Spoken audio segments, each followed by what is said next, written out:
রব হিসেবে আল্লাহ তোমারে পেয়ে আমরা খুশি। এজন্য আমাদের ইবাদতের সব জায়গায় এই রবের নামের গুণগান আছে না নাই? আমরা যখন রুকুতে যাই আমরা পড়ি সুবহানা রাব্বিয়াল, আবার যখন আমরা সিজদায় যাই আমরা পড়ি সুবহানা রাব্বিয়াল আ'লা।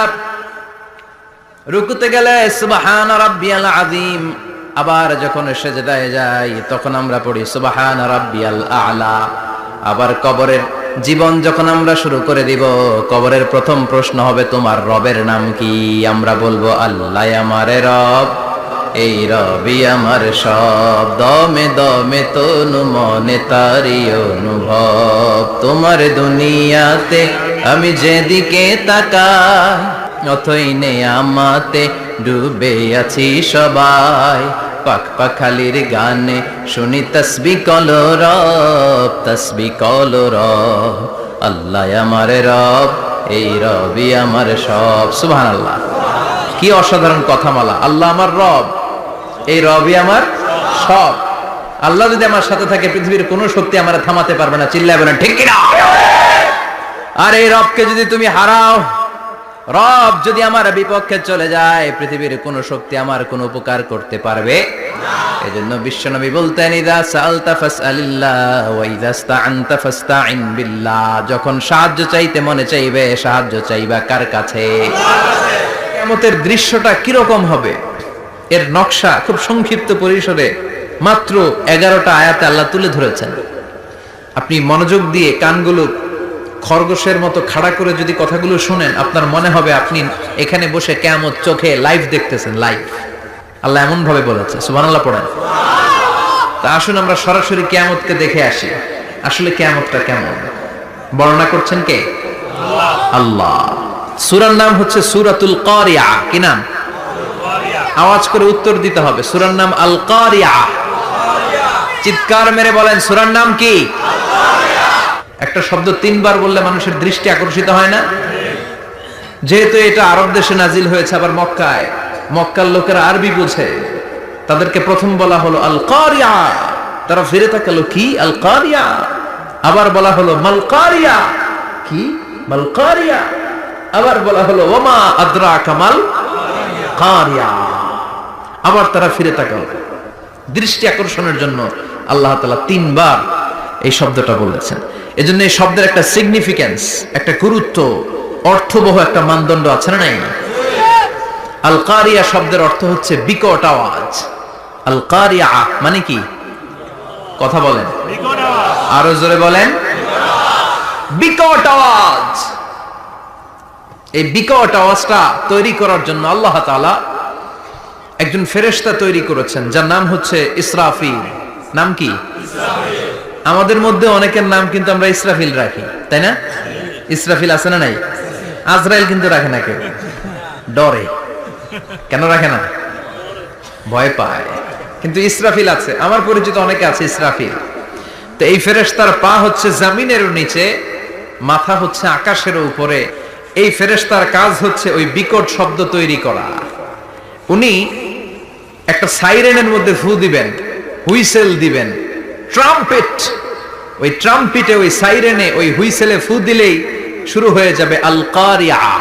মাল ওমা আদরাকা মাল। এই ফেরেশতার দায়িত্বই হচ্ছে ওই বাঁশির মধ্যে ফু দেয়া।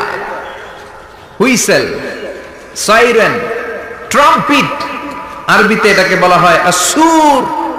ইদা নুফিখা ফিস সূরি নাফখা ওয়াহিদা। যখন তিনি ওই সিংহে একটা ফু দিবেন, সব লন্ডভন্ড হয়ে যাবে, কিচ্ছু খুঁজে পাওয়া যাবে না। আল্লাহ ওনাকে তৈরি করেছেন শুধু এই হুইসেলের মধ্যে, বাঁশির মধ্যে 3টা ফু দেওয়ার জন্য। কয়টা? উনি সৃষ্টির শুরু থেকেই এই বাঁশিটাকে 2 ঠোঁটের মাঝখানে রেখে আল্লাহর আরশের দিকে তাকিয়ে আছে, and just waiting for the green signal. আল্লাহর পক্ষ থেকে সবুজ সংকেতের অপেক্ষায়। যখনই আল্লাহর অর্ডার করবেন তখনই শুরু হয়ে যাবে আল কারিয়া। মাল ওমা আদরাকা মাল।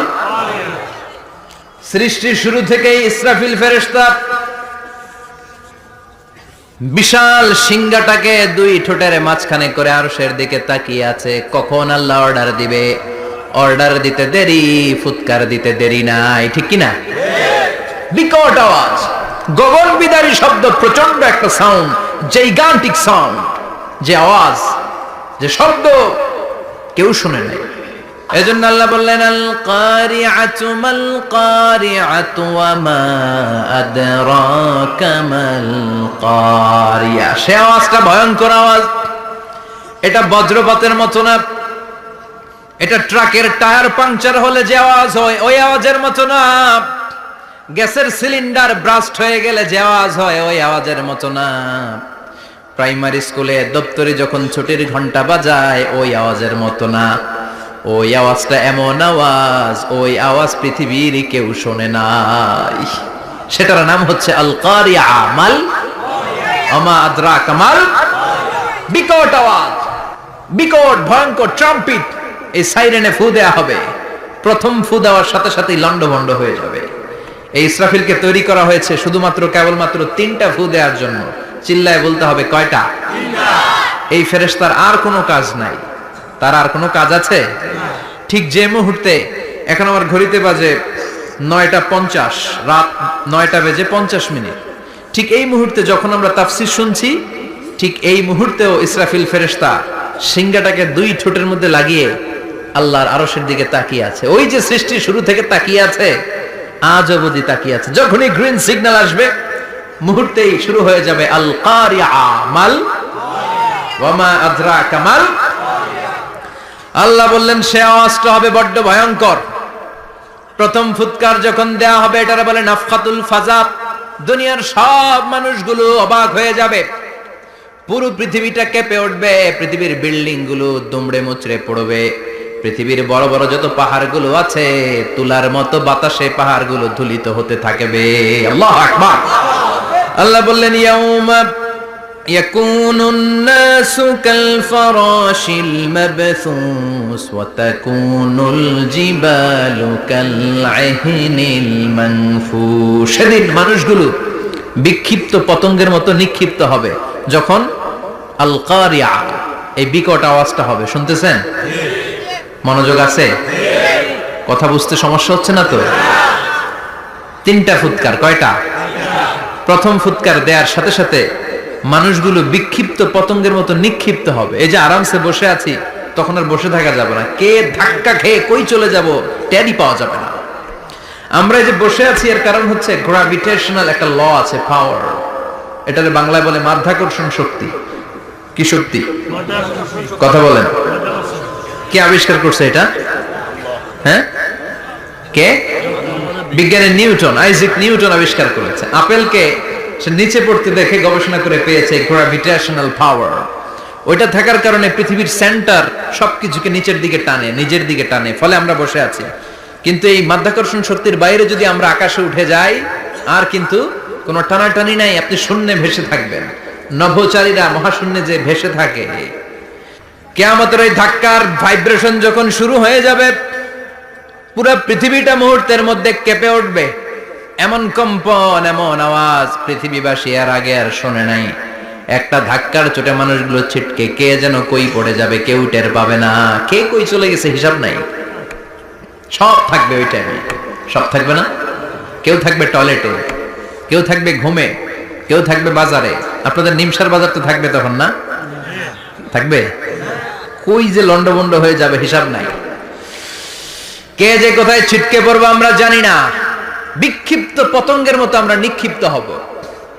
শীতকালে আমার দেশের ছেলেরা রাত্রেবেলা ব্যাডমিন্টন খেলে, র্যাকেট খেলে না? নিমসারে বোধহয় খেলে টেলে না? খেলে তো। ওরা বাঁশ গেড়ে দেয়, ক্ষেতের মাঝখানে কি গাড়ে, এরপর বাঁশের মধ্যে লাগায় কি লাইট। লাইট গুলো লাগালে দেখবেন ক্ষেতের গ্রামের পোকাগুলো এসে লাইটের মধ্যে ছিটকে ছিটকে পড়ে। আমাদের অবস্থায় পোকার মতো হবে তখন। আল্লাহ সেটাই বললেন, ইয়াউমা ইয়াকুনুন নাসু কাল ফারাশিল মাবথুস। বিক্ষিপ্ত পতঙ্গের মতো মানুষগুলো নিক্ষিপ্ত হবে।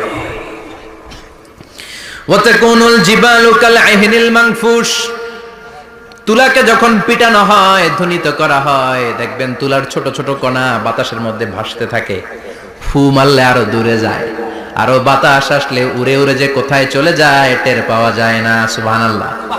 বিশাল বিশাল পাহাড়গুলো এরকম ধ্বনিত তুলার মতো শূন্যে উঠতে থাকবে, একটা পাহাড়ও টিকবে না। বাংলাদেশের সবচেয়ে বড় পাহাড়ের নাম কি জানেন?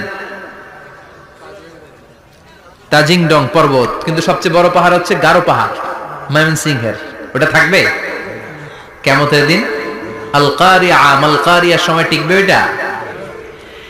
ইউরোপের সবচেয়ে বড় পাহাড় আল্পস পর্বতমালা টিকবে না। আমেরিকার সবচেয়ে বড় পাহাড় আলাস্কা পর্বতমালা টিকবে না। আরব বিশ্বে বিশাল একটা মাউন্টেন রেঞ্জ আছে, ওইটার নাম তুর পাহাড়, ওইটাও টিকবে না। একটা পাহাড়ও থাকবে না। পাহাড়গুলো ভেঙে দুমড়ে মুচড়ে তুলার মতো ধ্বনিত হতে থাকবে। চিৎকার করে পড়েন আল্লাহু আকবার। এই যে 5 তলা 7 তলা 10 তলা দেদারসে টাওয়ার উঠতে শুরু করেছে, বিল্ডিং বাড়তে শুরু করেছে। কিয়ামত যখন শুরু হবে, আল কারিয়া যখন শুরু হয়ে যাবে, রব্বুল আলামিন পুরো পৃথিবীটারে ধরে একটা ঝাঁকুনি মারবে। ওই ঝাঁকুনির চুটে 8 তলা 10 তলা বিল্ডিং গুলো টিকবে নাকি? 30 তলা 50 তলা হলে তো আর ভাঙবে না। বুর্জ আল খলিফা ভাঙবে না। দুবাইয়ের বুর্জ আল খলিফা সবচেয়ে উঁচু টাওয়ার, এটা কিংডম টাওয়ার, এটা নাকি আরো উঁচু হবে, 1000 মিটার উঁচু হবে। তাইপেডাং 101, মালয়েশিয়ার Petronas twin tower, Shanghai tower, Kaaba ঘরের পাশে বুর্জ আল খলিফা, যেটাকে সবাই বলে জমজম টাওয়ার, টিকবে? কথা বলেন টিকবে?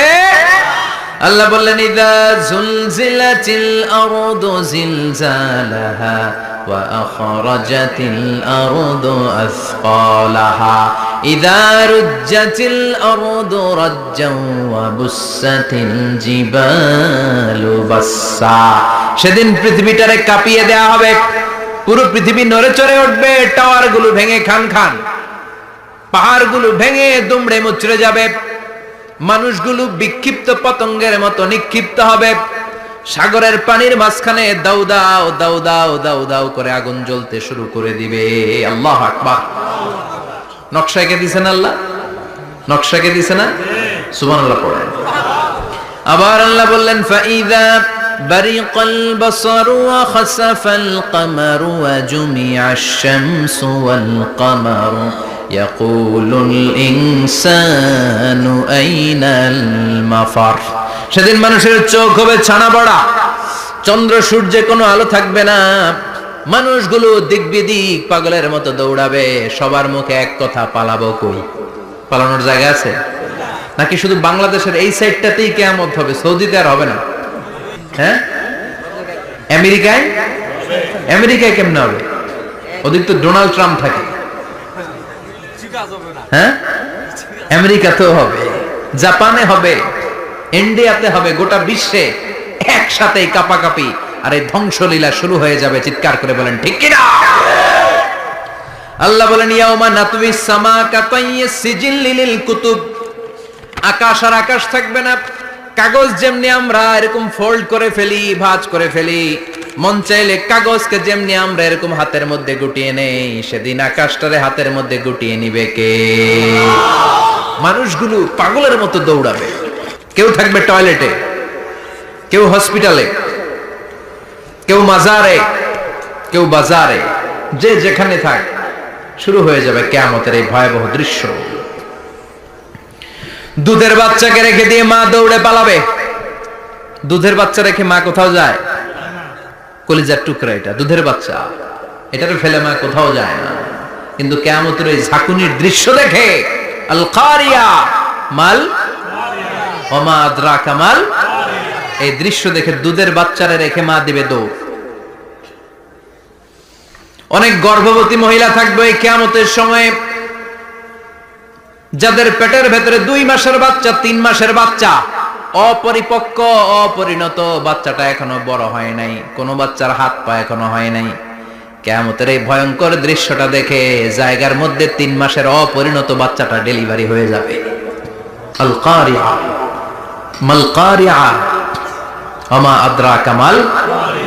পৃথিবীর যখন এরকম দৃশ্য, আল্লাহ তাআলা ইসরাফিলকে বলবেন, ইসরাফিল তোর তো 3টা ফুৎকার দেওয়ার দায়িত্ব ছিল, দিয়েছে কয়টা?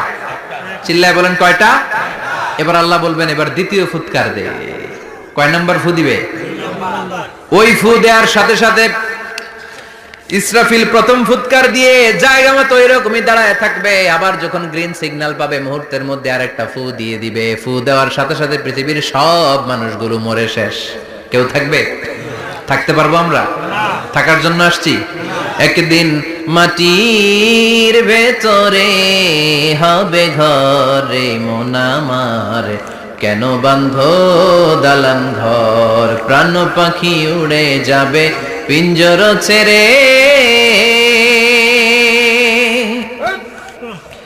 ধরা ধামে সবই রবে তুমি যাবে চলে, বন্ধু বান্ধব যত মাতা পিতা দ্বারা সুত সবই হবে তোমার পরে মন আমার, কেন বান্ধ দালান ঘর, একদিন মাটির ভেতরে হবে ঘরে মন আমার, কেন বান্ধ দালান ঘর। ঠিক কিনা? এই গানের কথামালাটা খুব সুন্দর না? আখিরাতের রিমাইন্ডার আমাদেরকে দেয়। এই যে দুনিয়া দুনিয়া, টাকা পয়সা আরো লাগবে, আরো কামাবো, এটাতে আমার হবে না, আরো চাই আরো চাই। এই প্রতিযোগিতা, এই কম্পিটিশন, ওর 5 তলা আমার লাগবে 7 তলা, ওর আছে 20 লাখ আমার লাগবে 30 লাখ, প্রতিযোগিতা আছে না নাই? এগুলো আমাদেরকে পাগল বানিয়ে দিয়েছে, মোহাচ্ছন্ন করে ফেলেছে। পৃথিবীটা আসলে একটা মরিচিকা, ধোঁকা, লোভ লালসা, আজ আছে কাল নাই। 2 নম্বর ফুৎকার দেওয়ার সাথে সাথে পৃথিবীর সব শেষ। মালাকুল মাউত পৃথিবীর সব মানুষের রূহ কবজ করবে। আল্লাহ বলবেন, মালাকুল মাউত আখবিরনি মাইয়াবকা, আমাকে বল আর কে আছে। মালাকুল মাউত বলবে, পৃথিবীর সব মানুষের রূহ কবজ করে শেষ, কেউ নাই। মানুষবিহীন পৃথিবী, মানুষের কোলাহলে পৃথিবীটা মুখরিত থাকতো এতদিন। গোটা পৃথিবী ব্যাপী মানুষের কোলাহল, ওই যে সাইয়েদনা আদম থেকে শুরু হয়েছে, আর থামে নাই। মানুষ আর মানুষ, মানুষ আর মানুষ, মানুষ আর মানুষ, সব মানুষ শেষ। আল্লাহ আশরাফুল মাখলুকাত একটারেও রাখি নাই, সব শেষ। শুধু আছে জিন জাতি। আল্লাহ বলবেন, যাও এবার জিন জাতি ধরো, জিনদের রূহ কবজ করো। মালাকুল মাউত কিন্তু জিনদের রূহ কবজ করে। ওমা খলাকতুল জিন্না ওয়াল ইনসা ইল্লা লিয়াবুদুন। জিন জাতি আর মানব জাতি, এই 2 জাতিকে আল্লাহ তাআলা তৈরি করেছে কার ইবাদতের জন্য? আমরা যেমনি নামাজ পড়ি, জিনেরাও নামাজ পড়ে। আমরা যেমনি রমাদানের রোজা রাখি, জিনেরাও রমাদানের ফরজ রোজা রাখতে হয়। আমরা যেমনি হজ করি, জিনেরাও হজ করে। আমরা যেমনি আরাফার দিনে কাঁদতে কাঁদতে আল্লাহর কাছে দোয়া করি, আল্লাহ লাব্বাইক করে, জিনেরাও পড়ে। আমরা দেখি না, এদের দেখা যায়? দেখা যায় না। জিসমুন নারিয়ুন, আগুনের তৈরি ওদের দেহ। ইয়াতাশাক্কালু বিআশকালিন মুখতালিফা, বিভিন্ন কালার ধারণ করতে পারে, বিভিন্ন রং ধারণ করতে পারে। জিনের সংজ্ঞা হচ্ছে জিসমুন নারিয়ুন ইয়াতাশাক্কালু বিআশকালিন মুখতালিফা, আগুনের তৈরি এক সৃষ্টি, বিভিন্ন সূরত তারা নিতে পারে। মানুষের সূরত নিতে পারে, প্রাণীর সূরত নিতে পারে। ঠিক কি না? মালাকুল মাউত জিন জাতি হত্যা করতে শুরু করবেন, রূহ কবজ করবেন। করতে করতে সব শেষ। খারাপ জিনদের সর্দার হলো ইবলিস। সব জিনদেরকে মারতে যত কষ্ট দেয়া হয়েছে, সবচেয়ে বেশি কষ্ট দিয়ে ইবলিসের রূহ কবজ করে ফেলা হবে। ইবলিস আর নাই, মানুষও নাই, জিনও নাই, পশু পাখি কিচ্ছু নাই। আল্লাহ বলবেন, ইয়া মালাকুল মাউত আখবিরনি মাইয়াবকা, অনেক দায়িত্ব পালন করেছিস তুই। মানুষ মারলি, জিন মারলি, মৎস্যকুল মারলি, পাখি মারলি, সব মারলি, এবার আর কে বেঁচে আছে বল। মালাকুল মাউত বলবে, আল্লাহ আর কেউ নাই, খালি ফেরেশতারা আছে। কারা আছে? মালাইকা। আল্লাহ বলবে, যা এবার ফেরেশতাদের গোষ্ঠী শেষ কর। মালাকুল মাউত একটার পর একটা ফেরেশতার রূহ কবজ করবে, একটার পর একটা, একটার পর একটা, করতে করতে সব ফেরেশতা। ফেরেশতাদের সংজ্ঞা হচ্ছে জিসমুন নূরিয়ুন ইয়াতাশাক্কালু বিআশকালিন মুখতালিফা, আলোর তৈরি, নূরের তৈরি একটা দেহ, চাইলে বিভিন্ন সূরত ধারণ করতে পারে। জিন আর ফেরেশতার পার্থক্য বুঝেছেন? জিন কিসের তৈরি? আগুন, জিসমুন নারিয়ুন। আর ফেরেশতা হচ্ছে জিসমুন নূরিয়ুন, নূর দিয়ে তৈরি। একের পর এক ফেরেশতা সবার করা হবে। এবার আল্লাহ বলবেন, ইয়া মালাকাল মাউত আখবিরনি মাইয়াবকা, আর কে কে বেঁচে আছে বল।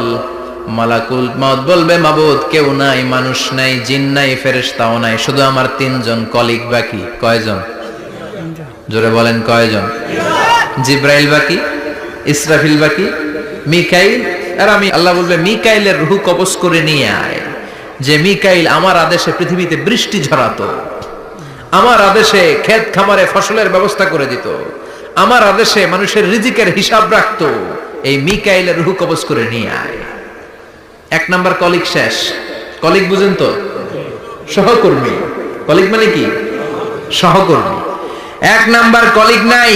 আল্লাহ বলবে যা এবার ইসরাফিলের রূহ কবজ কর। ইসরাফিল ফেরেশতা তখনও আল্লাহর আরশের দিকে ঠোঁটের মাঝখানে বিশাল সিংহটা নিয়ে তাকিয়ে আছে। ওই মুহূর্তে মালাকুল মাউত যে সালাম দিয়ে রূহটা কবজ করে ফেলবে। ইসরাফিলও নাই। ইসরাফিলও নাই। আল্লাহ বলবে যা দুনিয়ার সব নবীদের কাছে ওহী দিয়ে, কোরআন দিয়ে, ইনজিল দিয়ে, তাওরাত দিয়ে, জাবুর দিয়ে আমি যেই ফেরেশতারা পাঠাতাম, ওই রূহুল আমিন জিব্রাইলের রূহটাও কবজ করে নিয়ে আয়। জিব্রাইলের রূহ কবজ হয়ে যাবে। এবার তিনজন কলিগই শেষ। আছে কেউ? আছে? এবার আল্লাহ বলবে ইয়া মালাকাল মাউত, হে মৃত্যুর ফেরেশতা, আখবিরনি মাইয়াবকা, মহাবিশ্বে আর কে কে আছে বল। কেউ নাই। মানুষ নাই, জিন নাই, ফেরেশতা নাই, আমার কলিগরাও নাই। আমি বড় একা। এখন আমি একা হয়ে গেছি। আল্লাহ আছি শুধু আমি, মালাকুল মাউত তোমার হুকুমের গোলাম, আর আনতাল হাইয়ুল কাইয়ুম তুমি শাশ্বত চিরঞ্জীব, তুমি তো মরবা না। আমি আছি। আল্লাহ ভাবছেন উনিও থাকবে, উনি আর আল্লাহ থাকবে। আল্লাহ বলবে মালাকুল মাউত এবার তুই মর, এবার তুই মর। এই কথা শুনে মালাকুল মাউতের খিঁচুনি উঠে যাবে। আজীবন মারছে, আজকে মরবে। খিঁচুনি উঠে যাবে, জ্বর এসে যাবে, কাঁপুনি ছুটে যাবে, কাঁপতে থাকবে। আল্লাহ বলবেন কাঁপাকাঁপি করে লাভ নাই, মর। মালাকুল মাউত বলবে মাবুদ এইটা আবার কেমন কথা, সবাই রে আমি মারলাম, আমি মরুম কেন? আমি না মারছি, আমি না মেরেছি, আমি মরবো কেন? আল্লাহ বলবেন কথা নাই, মর। ও আল্লাহ আমি কেন মরবো? আমি না দুনিয়ার সবাই রে মারলাম। আল্লাহ বলবেন কুল্লু নাফসিন যায়িকাতুল মাউত, পৃথিবীর প্রতিটা আত্মারে মৃত্যুর স্বাদ নিতে হবে রে মালাকুল মাউত, তুইও মরবি, মর। কাঁপতে কাঁপতে আল্লাহ বলবে জান্নাত আর জাহান্নামের মাঝ বরাবর যে দাঁড়া। মালাকুল মাউত দাঁড়াবে। এই দৃশ্য দেখার মতো তখন কেউ থাকবে না। থাকবে? কেউ নাই। মালাকুল মাউত কাঁপতে কাঁপতে আল্লাহ বলবেন কেঁপে লাভ নাই, কেঁদে লাভ নাই, মরতে তোকে হবে। Everyone has to take the test of death. সবাইকে মৃত্যুর স্বাদ আস্বাদন করতে হবে। মর, মরে যা, মুত ইয়া মালাকাল মাউত। আল্লাহ বলবেন ও মৃত্যুর ফেরেশতা মর, মুত ইয়া মালাকাল মাউত। বলার সাথে সাথে যে ফেরেশতার হাতে আমাদের সবার রূহ চলে গিয়েছিল, ওই ফেরেশতা চিৎকার মেরে জান্নাত এবং জাহান্নামের মাঝখানে বেহুশ হয়ে পড়ে যাবে। শেষ। মালাকুল মাউতের কিচ্ছা খতম, উনিও নাই। এবার ডানে বায়ে, সামনে পেছনে, উপরে নিচে কেউ আছে? একজন ছাড়া, তিনি কে?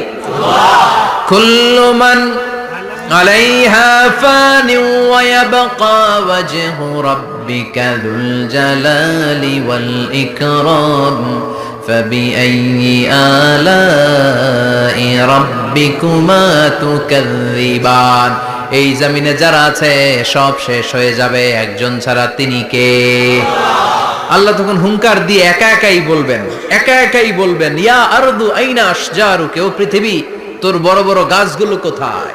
আপনাদের নিমসারে বট গাছ আছে? কোথায় আছে বট গাছ?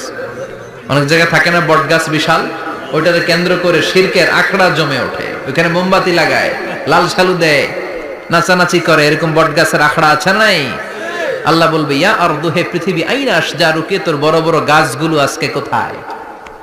ইয়া আরদু আইনা আনহারুকা, হে পৃথিবী তোর বড় বড় নদীগুলো কই? পদ্মা নদী কই? মেঘনা নদী কই? ব্রহ্মপুত্র কই? গঙ্গা নদী কই? মিসিসিপি, মিসৌরি কই?